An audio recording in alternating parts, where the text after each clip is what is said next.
Welcome to the Facilitators Deep Dive Podcast, your podcast on your way to facilitation mastery.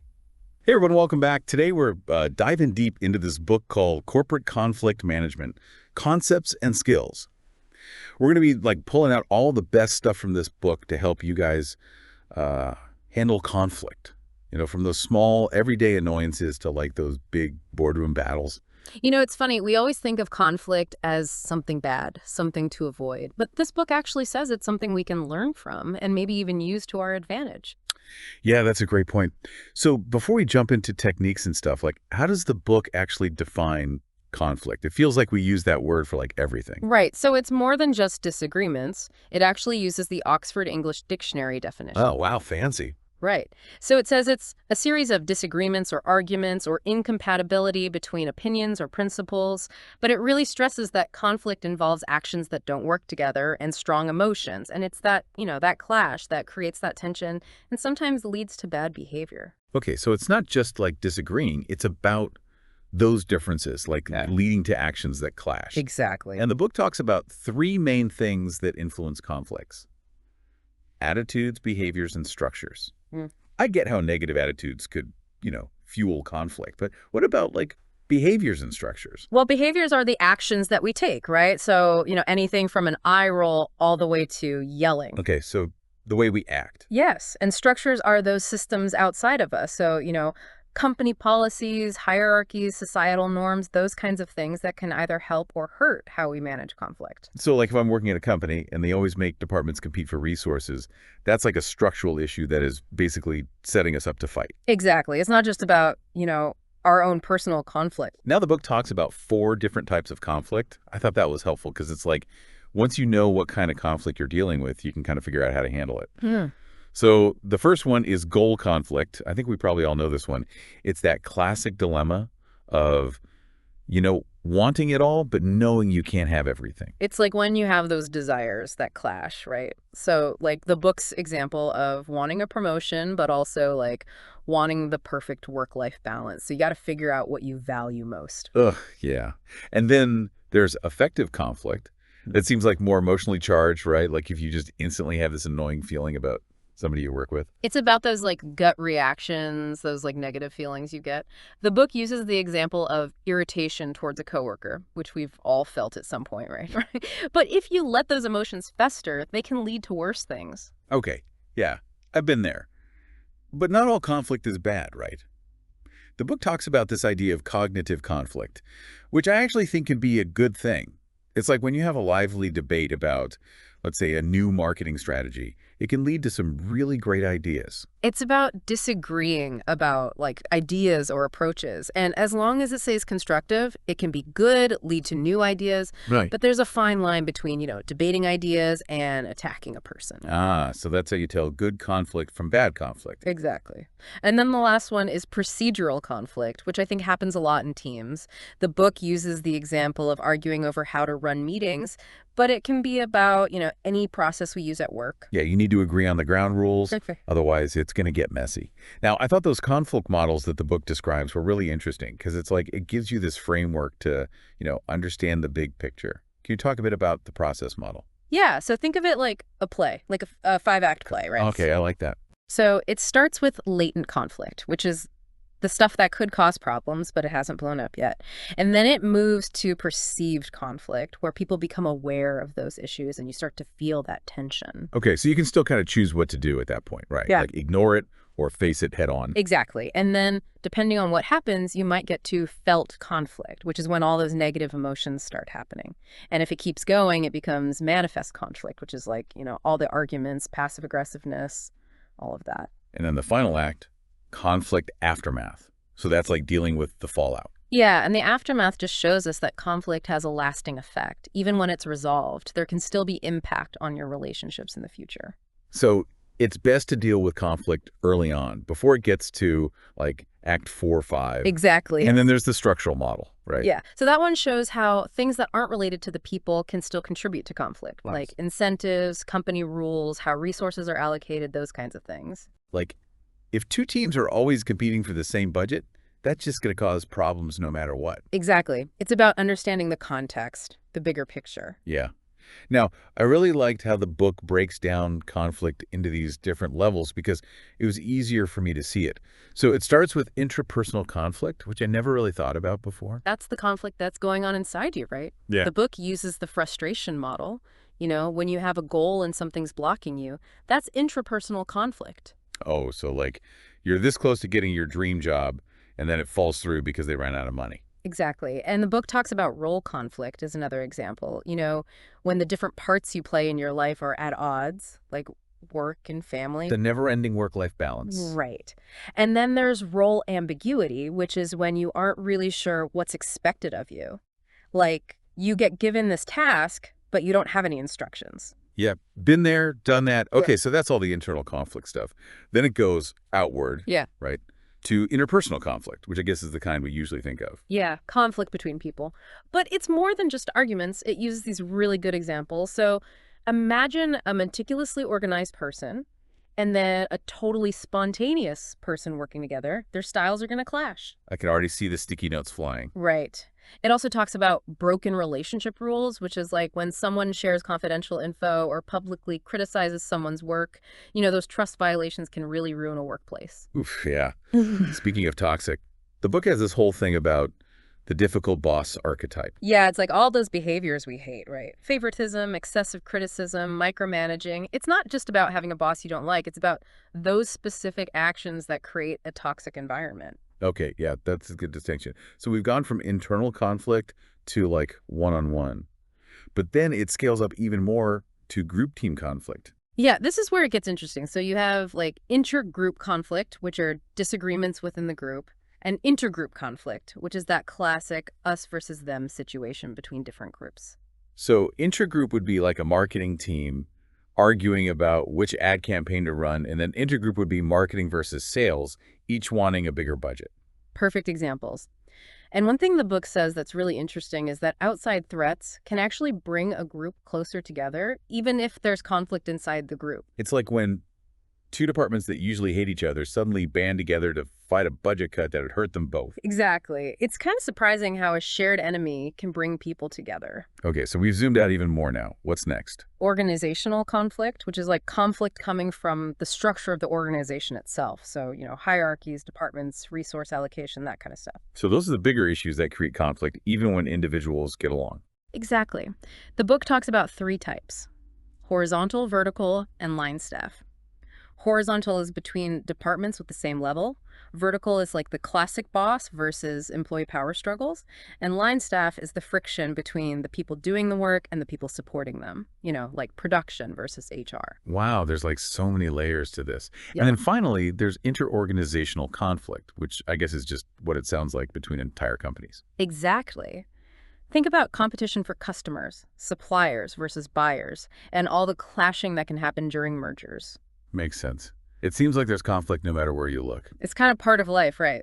Which brings us to how we actually manage it all. Yeah, because knowing about it is one thing, but like, what do you actually do? Well, there's a bunch of techniques the book talks about. So everything from like managing different conflict styles to negotiation strategies. Okay, I'm ready. Where do we start? Well, a good place to start is the Thomas Kilmann conflict mode instrument, which basically identifies 5 different styles for handling conflict. So those 5 styles are avoiding, accommodating, competing, compromising, and collaborating. Okay, so like a whole spectrum. Yeah. I'm guessing each has its, pros and cons. Of course. So avoiding is pretty much what it sounds like, right? You just try to stay away from the conflict. It can work if it's like a small disagreement, but it's not going to help if the problem's serious. Yeah, you got to face it eventually. What about accommodating? Like, when's that a good approach? Accommodating means like putting the other person's needs first. Yeah. It's good for keeping things smooth, but you can't do it all the time or you'll just feel resentful. Yeah, like you're getting walked all over. Okay, what about competing? That one sounds a bit more aggressive. Yeah, that's about going after what you want, even if the other person loses out. It might be necessary in an emergency or when you got to make a tough decision that's not going to be popular. But it doesn't exactly build teamwork. Yeah, I can see how that could backfire. Okay, so what about compromising? That sounds like a good middle ground. It is. It's about finding a solution where everyone gives up a little something. But the key is that everyone's doing it willingly. Otherwise, it's just a Band-Aid. Yeah, it might come back to bite you later. Now, Ah, collaborating, that one sounds like the best, but also the hardest to actually do. it is. It's about working together to find a solution that makes everyone happy. It takes good communication and, really listening to the other person's point of view. So that's how you get those lasting solutions. Yep. Speaking of approaches, the book also talks about behavioral styles and how they influence how we handle conflict. It categorizes people into analyzers, directors, relators, and socializers. Oh, so like our personality affects which of those conflict styles we tend to use. Totally. So, for example, an analyzer loves data and logic, so they might try to avoid conflict until they've gathered all the facts. Right, they need all the info before they jump in. Exactly. A director is all about getting things done, so they might be more likely to, compete. Makes sense. And a realtor who wants everyone to get along would probably try to accommodate. Exactly. Now, let's look at this other model the book talks about, the Cozier-Schenck model. Okay, what's special about this one? This model is all about turning conflict into something good. It sees it as a chance to grow and come up with new ideas, not just as a bad thing. I love that. So how do you actually use it? So the book talks about things like the devil's advocate and the dialectic decision model. The devil's advocate is like when you have someone challenge the group's ideas, just to make sure they've thought of everything. So it's like preventing everyone from just going along with the crowd. Exactly. And then the dialectic decision model is kind of similar. You have two opposing viewpoints, and you analyze each one. That way you're making a decision based on all the info, not just one side. It's like you're using the tension between those two ideas to come up with a solution that's better than either one alone. You got it. The book also really focuses on collaborative problem solving, which is all about finding that win-win solution. Okay, so how does that work in real life? It's a process, right? So you got to define the problem, figure out what everyone needs, brainstorm ideas, and then pick the one that works best for everyone. It takes some effort, but it's worth it in the end. That makes sense. Now, what about those difficult people? Like, that's when things get really hard, right? Well, the book has some advice for that. First, figure out exactly what the problem behavior is. Don't just label someone with, bad attitude. So instead of saying he's always negative, it's better to say he always criticizes ideas without offering any solutions. Exactly. And the book breaks down different types of difficult people, like the complainer, the super agreeable, the know-it-all. They all have these patterns. Well, I know people like that. The key is to try and understand why they act that way. Try to see their perspective and steer their energy towards solutions. It's not about changing them. It's about managing the situation so it's productive. Okay, that makes sense. Now the book talks about negotiation and how it's a key skill for handling conflict. But isn't it just about getting your own way? Well, there's more to it than that. There's distributive negotiation and integrative negotiation. Distributive is like dividing up a pie so someone wins and someone loses. Very competitive. Bargaining at a flea market. Exactly. But integrative negotiation is about making the pie bigger so everyone benefits. It's about collaborating and being creative to come up with solutions that meet everyone's needs. So it's about finding that common ground, not just fighting over scraps. Exactly. Speaking of creativity, the book talks about some interesting tricks of the trade in negotiation.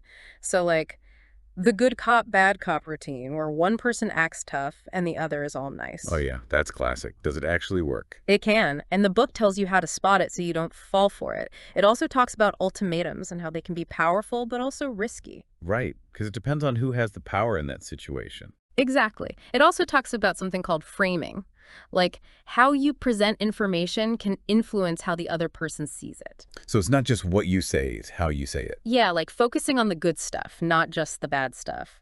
Or presenting it as working together instead of competing. It's about being persuasive, but in a good way. Okay, that's really interesting. So sometimes you need help with these tough conversations. That's where a mediator comes in, right? Exactly. They're like a neutral third party that can help keep things on track. It's like having a referee, making sure everyone plays fair and doesn't get too emotional. Yeah, that's a good way to put it.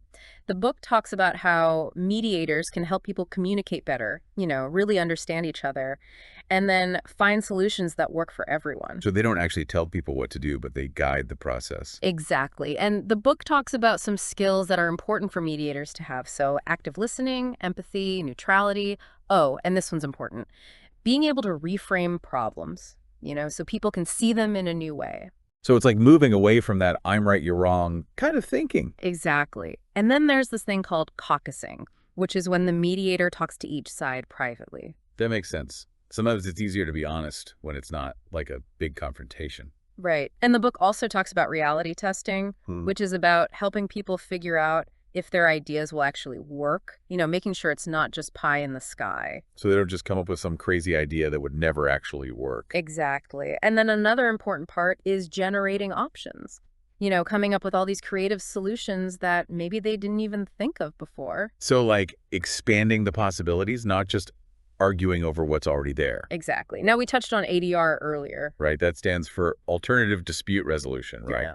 So it's like all the ways you can handle conflict without going to court. That's it. And ADR is usually faster and cheaper than going through the whole legal system. Yeah, and less stressful probably. Exactly. But it doesn't work for everything. Like if it's super complicated or if one side has way more power than the other, it might not be the best fit. So you got to choose the right tool for the job. Right. And it's super important to find a good neutral third party, whether it's a mediator or arbitrator, someone who knows how to do this stuff and can help people find a fair solution. Okay, that makes sense. Now, this is something I thought was interesting. The book talks about justice. Ah, yeah. It talks about how people need to feel like things are fair. Even if they don't get their way, if they think the process was fair, they'll be more likely to accept the outcome. So it's not just about winning or losing. It's about feeling like you were treated fairly along the way. Exactly. And there are different types of justice. Distributive justice, which is like the fairness of the outcome. Procedural justice, which is the fairness of the process. And interactional justice, which is about how people are treated, with respect and all that. So even if I don't get what I want, if I feel like everyone was respectful and followed the rules, I'll probably be okay with it. Exactly. And when all three of those things are there, the conflict is more likely to be, truly resolved. So it's like creating a sense of fairness, Mhm. even when people are upset. Right. And that brings us to, I think, the most important point the book makes. Conflict management isn't a one-time thing. It's a skill you need to develop over time. So it's something you can keep working on and getting better at. Exactly. It's about learning how to handle conflict, both at work and in your personal life. It's like learning to see conflict not as a scary thing, but as a chance to grow. That's it. And, the book actually says we should kind of embrace conflict because it's just a part of life. This is about changing how we think about it. Exactly. Now, remember that frustration model we talked about earlier? The one about how internal struggles can cause conflict? Yeah, with the intrapersonal conflict. Yeah, so it says conflict happens when something's blocking us from reaching a goal. So like I'm working on this big project and then it gets canceled. That feeling of being frustrated would be an example. Exactly. And it highlights 3 types of goal conflict. Approach, avoidance, and approach avoidance. Those sound a bit complicated. They're not so bad. So approach is like when you have 2 things you want, but you can only pick one. Oh, so like 2 amazing job offers, but you can only take one. Exactly.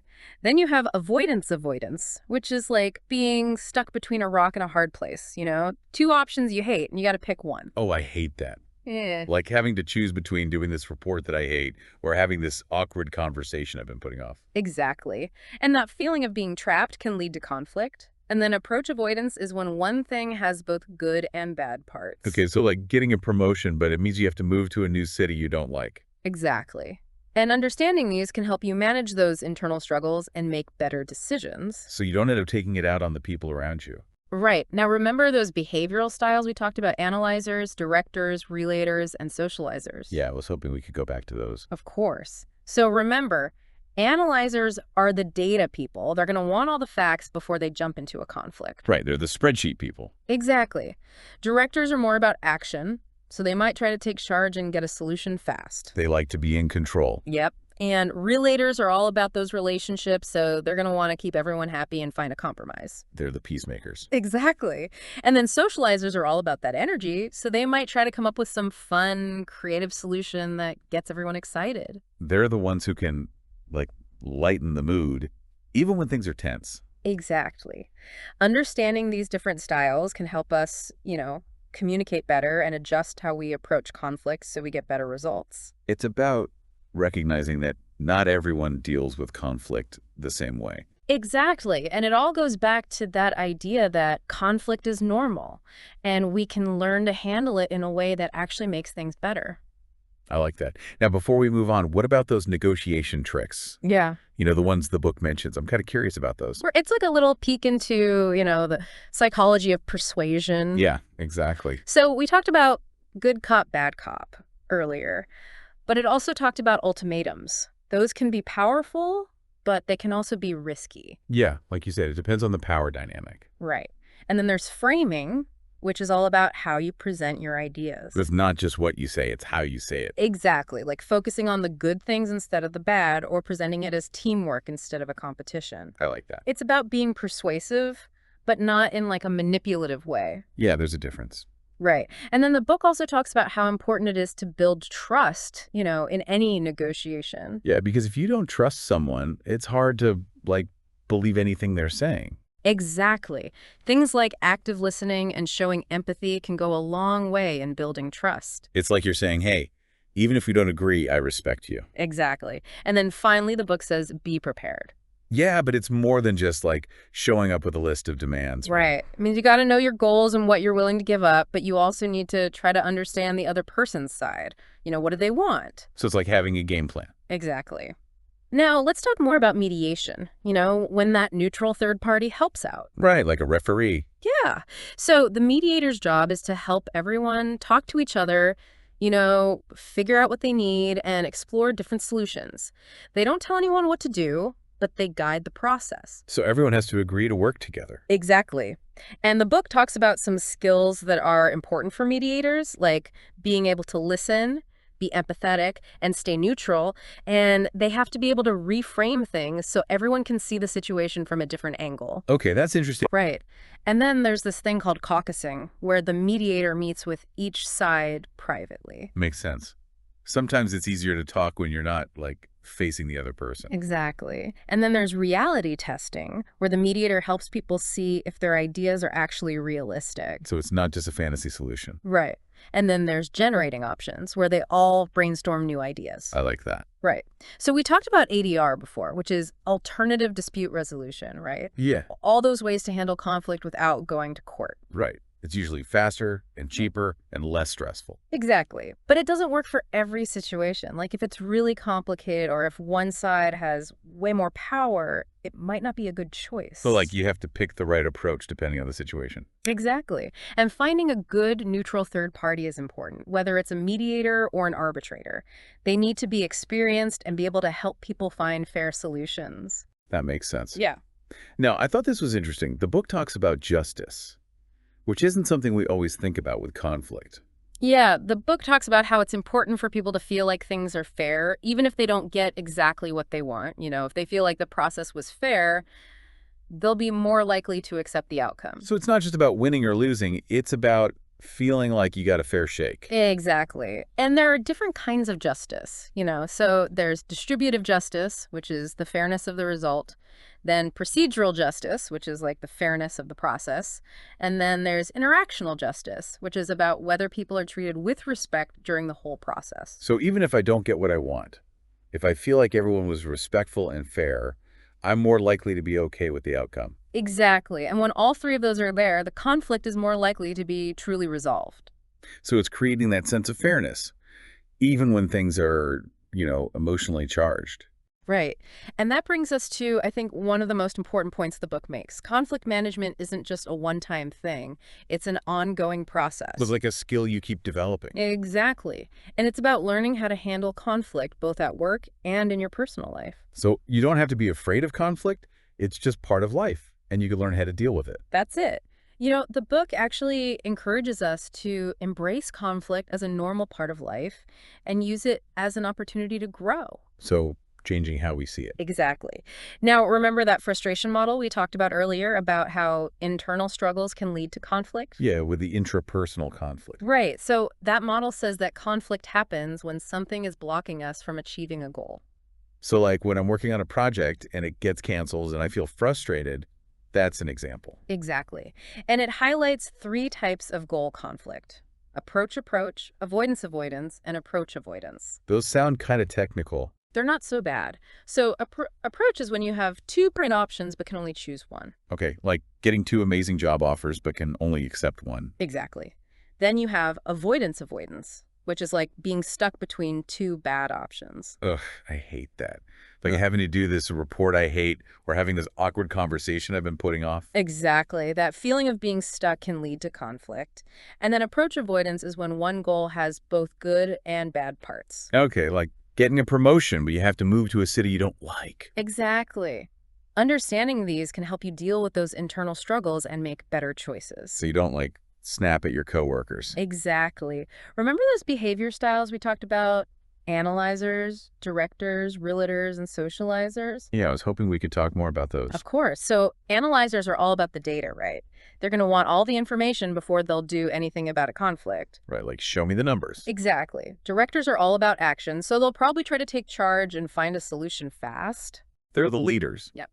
Realtors are all about the relationships, so they're going to want to smooth things over and find a compromise. The peacemakers. Exactly. And socializers are all about energy and enthusiasm. They might try to come up with a fun solution that gets everyone excited. They're the ones who can, like, lighten the mood even when things are tense. Exactly.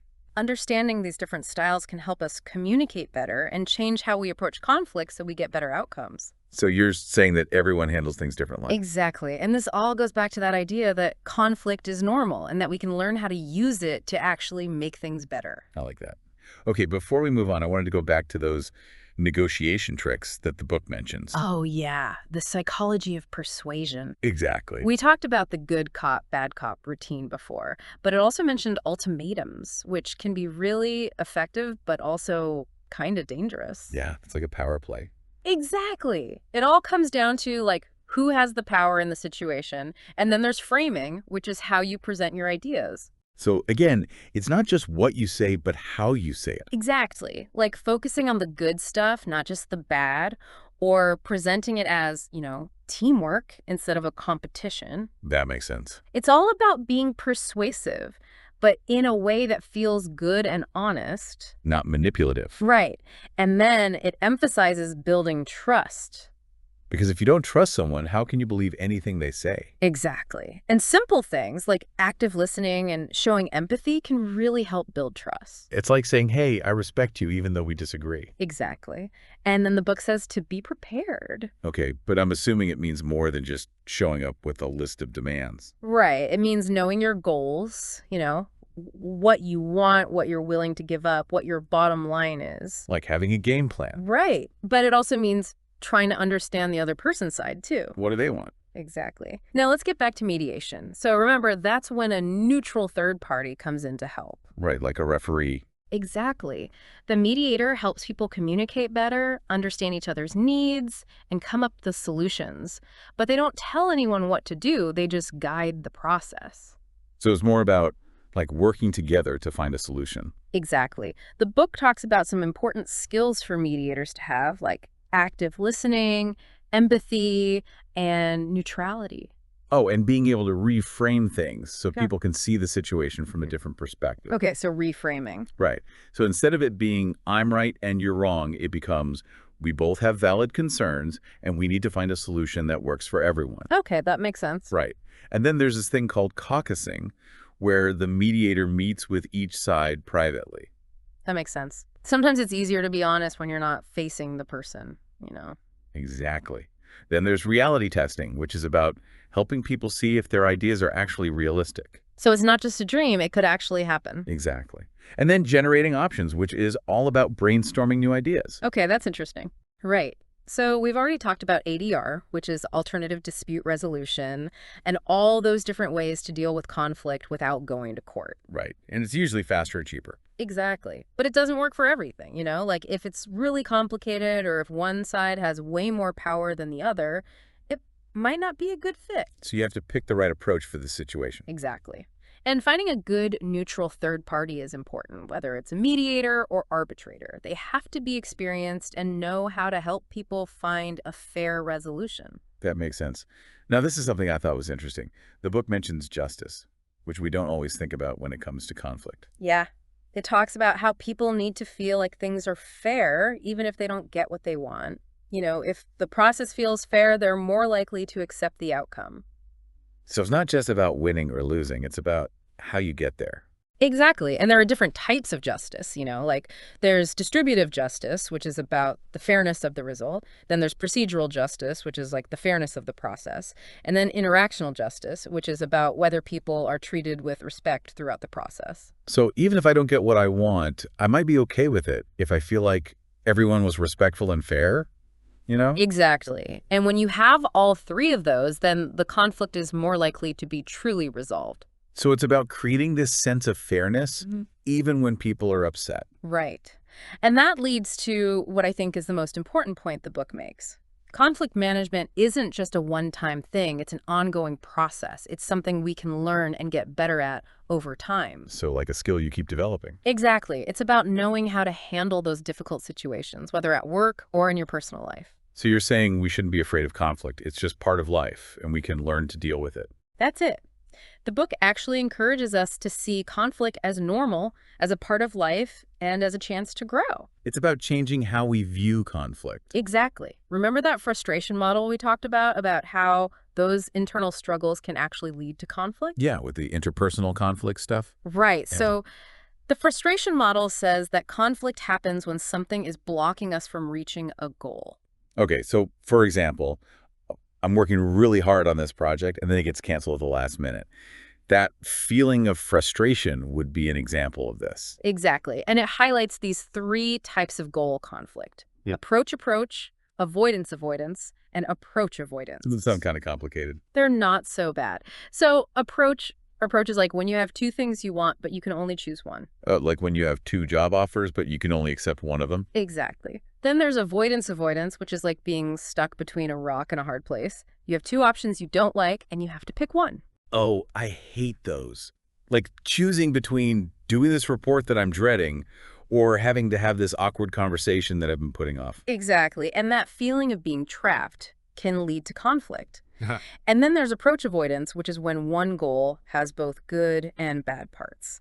Okay, so like getting that promotion, but then you have to move to a city you don't like. Exactly. Understanding these can help you manage those internal struggles and make better decisions. You don't like snap at your coworkers. Right. Remember those behavioral styles we talked about?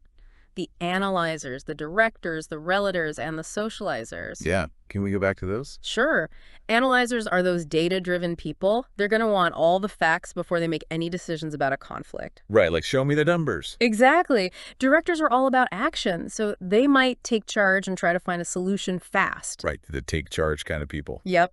And then there's relators, who are all about relationships. They're going to want to keep everyone happy and find compromises. Right, they're the peacemakers. Exactly. And then the socializers, they bring all the energy and enthusiasm. They might try to find, a fun, creative solution that gets everyone excited. Right, they can really lighten the mood. Exactly. Understanding these different styles can help us communicate better and change how we approach conflicts so we get better results. So everyone handles things differently. Exactly. And it goes back to that idea that conflict is normal and we can actually learn to use it to make things better. I like that. Okay, before we move on, I wanted to touch on those negotiation tricks that the book mentions. I'm kind of curious about those. Right. It's like psychology. Yeah, the psychology of persuasion. We talked about good cop, bad cop, but it also talked about ultimatums, like those can be powerful, but they can also backfire. Yeah, they're risky. Right. And it all comes down to the power dynamic, who has the power in the situation. And then there's framing, which is about how you present information. So it's not just what you say, it's how you say it.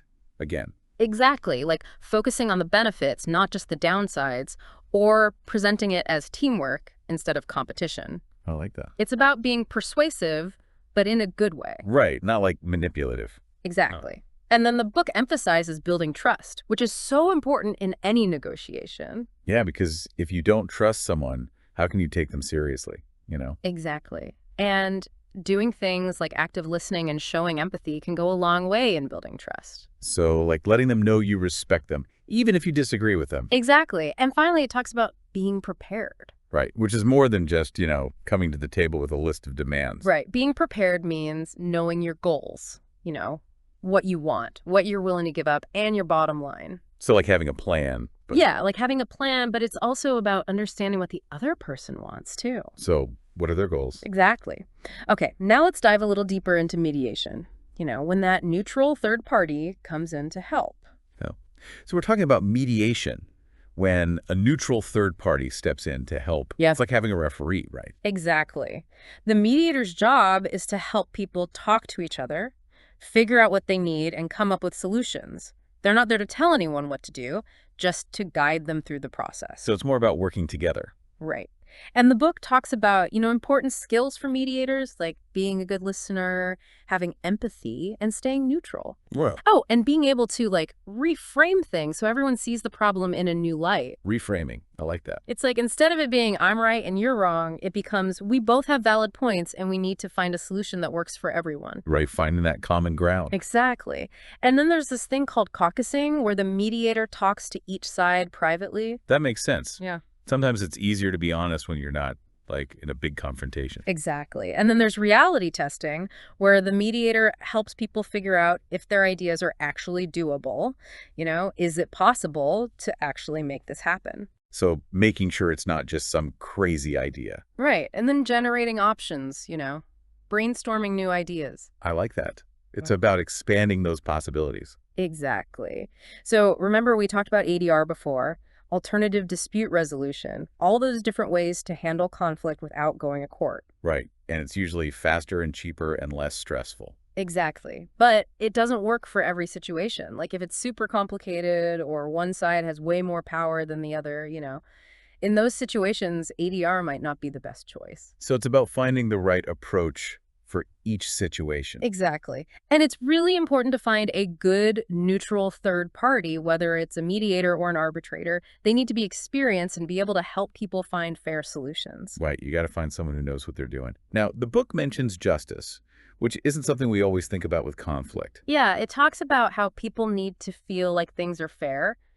Even if they don't get exactly what they want, if they think the process was fair, they're more likely to accept the outcome. Right. So it's not just about winning or losing. It's about how we get there. Exactly. And there are different types of justice. So there's distributive justice, which is the fairness of the outcome, the result. And then there's procedural justice, which is about the fairness of the process. And then interactional justice, which is about, whether people are treated respectfully during the whole thing. So even if I don't get what I want, if I feel like everyone was respectful and the process was fair, I'm more likely to be okay with it. Exactly. And when all three of those things are present, the conflict is more likely to be resolved, for good. So it's about creating a sense of fairness, even when everyone's kind of stressed out. Right. And that brings us to, I think, one of the most important points the book makes. Conflict management isn't a one-time thing, know? It's a process. It's ongoing. So it's something we can keep working on. Exactly. It's a skill, and we can learn to deal with those difficult situations both at work and in our personal lives. So it's like, we don't need to be afraid of conflict. It's just part of life, and we can learn how to manage it. Yes. The book actually says that we should embrace conflict, see it as a normal part of life, as a chance to learn and grow. So it's about changing how we think about conflict. Exactly. Do you remember that frustration model we talked about? You know how those internal struggles can lead to conflict? Yeah, with the interpersonal conflict stuff. Right. So that model basically says that conflict happens when something blocks us from reaching a goal. Okay, so for example, I'm working on a project, I'm almost done, and it suddenly gets canceled. That feeling of frustration would be an example. Exactly. And it highlights 3 different types of goal conflict: approach, avoidance, and approach avoidance. That sounded a little complicated. Nah, they're not that bad. Approach is when you have 2 goals that you want, but you can only pick one. Okay, so when you have 2 job offers, but you can only accept one. Exactly. Then there's avoidance, which is when you're stuck between 2 options that you don't like and you have to pick one. Ugh, those are the worst. Like having to choose between doing this report that I really don't want to do or having this really awkward conversation that I've been putting off. Exactly. That feeling of being trapped can cause a lot of stress, which leads to conflict. And then there's approach avoidance, which is when one goal has good and bad parts. Okay, I get it, like getting a promotion, but you have to move to a city you don't want to go to. Exactly. And if you can understand these types of goal conflicts, it can help you, deal with those internal struggles and make better choices. Right, so you don't end up taking it out on everyone else. Exactly. Remember those behavioral styles we talked about? The analyzers, the directors, the relators, and the socializers. Yeah, they were interesting. So the analyzers, remember, they're the data people. They like logic, they like facts. They're going to want all the information before they make any decisions about how to deal with the conflict. Right, like, show me the data. Exactly. Directors, on the other hand, they're all about taking action, getting things done. They'll probably try to jump in and find a solution as quickly as possible. They're the ones who take charge, right? Yep. And then relators, they're all about the relationships. So they want to keep everyone happy and find a compromise. Right, like, let's all just get along. Exactly. And then socializers, they bring that energy and enthusiasm, They might try to come up with some creative solution that gets everyone excited. Yeah, they can really, like, shift the energy. Exactly. Understanding these different styles can help us communicate better and, just change how we approach conflict and hopefully get better results. So everyone handles things differently, and that's okay. Exactly. And it all goes back to that idea that conflict is normal and we can actually use it to make things better. I really like that idea. Okay, before we wrap things up, can we go back to those negotiation tricks that the book mentioned? Oh, yeah. The psychology of persuasion. Exactly. I'm fascinated by that stuff. We talked about the good cop, bad cop routine before, but it also mentions ultimatums, and those can be really powerful, but they can also be dangerous if you're not careful. Yeah, they're risky. Right. And it all depends on, who has the power, like who has more power in the situation. And then there's framing, which is about how you present information. So it's not just what you say, it's how you say it. Again. Exactly. It's like focusing on the good stuff, not just the bad, or presenting it as teamwork instead of a competition. I love that. It's about being persuasive, but in a way that feels authentic and honest. Right, not manipulative. Exactly. And the book also stresses building trust. I mean, that's important in any relationship, but especially in negotiations. Right, because if you don't trust someone, you're not going to believe anything they say, are you? Exactly. And sometimes just doing simple things like active listening or showing empathy can go a long way. Like, letting them know you see them and you hear them. Exactly. And last but not least, be prepared. Right, so it's more than just showing up with, like, a list of demands. Right. It means knowing what you want. Like, what are your goals? What are you willing to give up? What's your bottom line? So it's about having a plan. Yes. But it also means trying to understand, like, what does the other person want? What are their goals? So putting yourself in their shoes. Exactly. Wow, I feel like we covered so much today. I know this book is jam-packed with information. It really is. But hopefully we, pulled out some of the most important stuff to help our listeners. Right. And if you want to learn more, we always recommend checking out the source material. This book is Corporate Conflict Management, Concepts and Skills. It's got, tons of great advice and examples. It does. It really breaks down all the different aspects of conflict and how to handle it. Whether you're dealing with a difficult coworker or a big disagreement with your boss or a team that just can't seem to get on the same page. And it's not just for work, right? It's like all these tools and tips can be used in our personal lives, too. Exactly. It's really about, just improving communication and relationships. Absolutely. Well, thank you so much for joining us for this deep dive into conflict management. We hope you learned a thing or two and maybe even, shifted your perspective a little bit. I hope so, too. Conflict can be tough, but it doesn't have to be a disaster. Right. It can be a chance to learn, to grow, and maybe even come up with some amazing new ideas. Absolutely. So to all of our listeners, thank you for joining us today. Until next time, keep learning, keep growing, and, keep diving deep. See you next time on the Facilitators Deep Dive Podcast, your podcast on your way to facilitation mastery. Until next time. See you then.